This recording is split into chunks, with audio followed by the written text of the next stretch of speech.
ready to start the microphone video. So, what do you think of the mic? Does it taste good?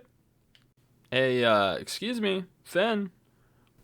All right, I don't think we're really getting anywhere with this. We're gonna have to have the humans review it.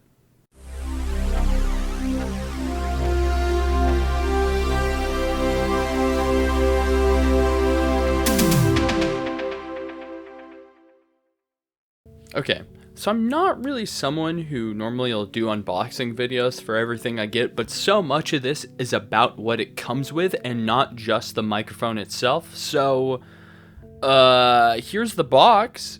Now, once we open it up, the first thing we get inside is the user guide, which will help you configure and set everything up.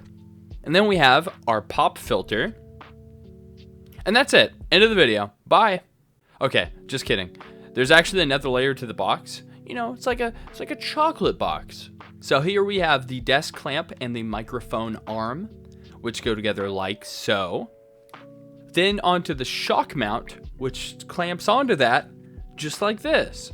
And then our windscreen and cables are bundled up together. Now this is actually a USB-B to A, not a micro or mini or anything like that, which I actually really like. As you can see, the plug's kind of big, so it isn't just gonna like snap. And then we have the metal tripod. So if you want to take this microphone into a spot where you can't really use the desk clamp, you can't mount it, works great for that. And then of course, the microphone itself. Now, the very first thing I'm going to do with this is I am going to put on the windscreen. You just slide it on like a weird microphone sock if you aren't used to using one of these. Now, this has a similar function to a pop filter, so you can use either of them, or I guess you could use both if you really wanted to. Okay, so to get our shock mount set up, we're going to need to first unscrew the existing mount on the microphone. You kind of just spin it around. Now, you don't want to place the microphone inside the cage of the shock mount. It isn't going to work that well like that, and it's going to be blocking your volume/gain knob. We're actually going to be putting this on top of it. And then you use the existing little bolt that came with the microphone to just fasten it down in there. Now, to get it to the desk clamp, you just slide it in and spin it around, and then they have individual knobs that you can adjust it however you like. And now that we have everything set up, we're ready to record so you can hear what the audio sounds like. Except I've actually been using the microphone the entire time. Pretty good, huh?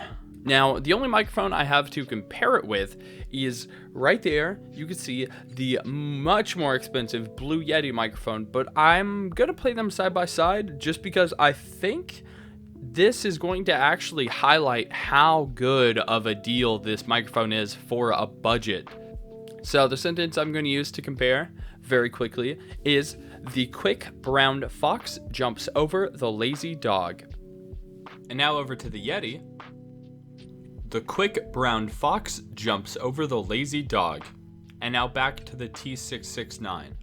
Okay, I'm back on the T669 again, and the point of that comparison is not to go in depth in talking about the difference in sound quality or anything of that manner. This video is just a very brief look at this microphone alone. This is not an in-depth comparison, but I just want to throw out there, I do own the Blue Yeti microphone, and if I knew about this microphone, you know, a few years ago when I bought it, I'd probably end up getting this because I don't really need the features for the Yeti.